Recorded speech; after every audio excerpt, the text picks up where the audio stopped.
వైఎస్ఆర్సీపీ మాజీ ఎంపీ దళితుడు నందిగం సురేష్ గారు అక్రమ కేసుల్లో అరెస్ట్ అయ్యి రేపు జనవరి 6, 7 దాదాపు 4 నెలలు అవుతుంది.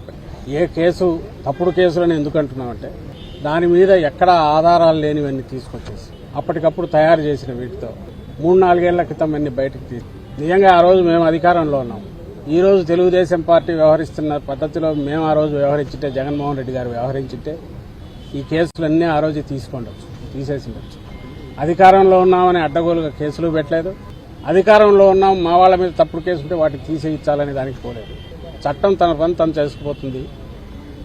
ఏ డిపార్ట్మెంట్లో వాటి పని అవి చేయాలని జగన్మోహన్ రెడ్డి గారు ఏ లైన్ అయితే తీసుకున్నారో దాన్ని ఈరోజు వీళ్ళు రావడమే తెలుగుదేశం పార్టీ వీటన్నిటినీ తోటి లేని కేసులు కొత్తవి పెట్టడం, పాత వాటిలో ఉన్న వాటన్నిటిని ఇప్పుడు బయటకు తీసి మళ్ళీ ఫ్రెష్గా తయారు చేసి ఏమేమి ఏమరపాటుగా ఉన్నామంటే ఉన్నాము. ఎందుకంటే చట్టం తన పని చేసుకుపోతుందంటే న్యాయంగా ధర్మంగా ఉంటారని అనుకున్నాం.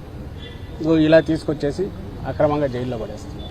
కోర్టు కేసుల్లోనో న్యాయస్థానాల్లో ఉన్న వ్యవహారాల్లో ఉండే లొసుగులో వాటిని వాడుకొని సిస్టమ్ను మేనేజ్ చేసుకుంటూ ప్రతిపక్షంలో ఉన్న ఆ పార్టీ అలాగే వ్యవహరించింది. ఇక్కడి నుంచి సుప్రీంకోర్టు వరకు ఎక్కడికి పోయినా ఈరోజు అదే చేస్తుంది. అధికారంలోకి వచ్చాక మరింత దుందుడుగ్గా చేస్తుంది.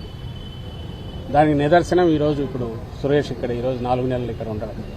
అక్కడ లోపల కూడా ఎలా ట్రీట్ చేస్తున్నారని చూస్తే హృదయ విదారకంగా ఉంది. ఓ మాజీ ఎంపీ కనీసం ఇవ్వాల్సిన ఇది కూడా ఇవ్వట్లేదు. దాని మీద మేము ఎక్కువ అడిగితే మరింత కక్ష సాధింపుతో పోతున్నాం. నేరుగా ముఖ్యమంత్రి కొడుకు ఫోన్లు చేస్తాడు. ఏది ఎట్లా నడవాలనో ఇక్కడ డైరెక్షన్స్ ఇస్తారు. అధికారులు ఇక్కడ ఉండేవాళ్ళు అది ఫాలో కాకపోతే ఏమవుతుందని భయంతో కొంతమంది, అడుగులకు మడుగులు ఎత్తేవాళ్ళు మరికొంతమంది. తాగడానికి వాటర్ బాటిల్ తెచ్చుకుంటామంటే కూడా అలౌ చేయట్లేదు. మినిమం ఫెసిలిటీస్ క్రియేట్ చేయట్లేదు.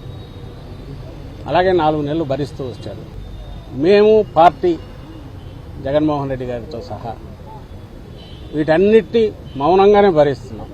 ఎందుకంటే దీని మీద ఇప్పుడున్న దాంట్లో మీరు ఇవే కాదు, సోషల్ మీడియా కేసులు అని చెప్పి పెడుతూ 2 నెలలుగా చూస్తున్నాం.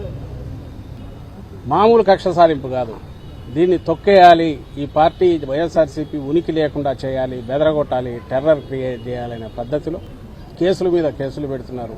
పీటీ వారెంట్లను తిప్పుతున్నారు. ఈరోజు ఆమె సుధారాణి ఆమె రోజు రిలీజ్ అవుతుందని అంటున్నారు. 3 పిల్లల తల్లి, భార్యాభర్తను ఇద్దరిని జైల్లో వేసేశారు.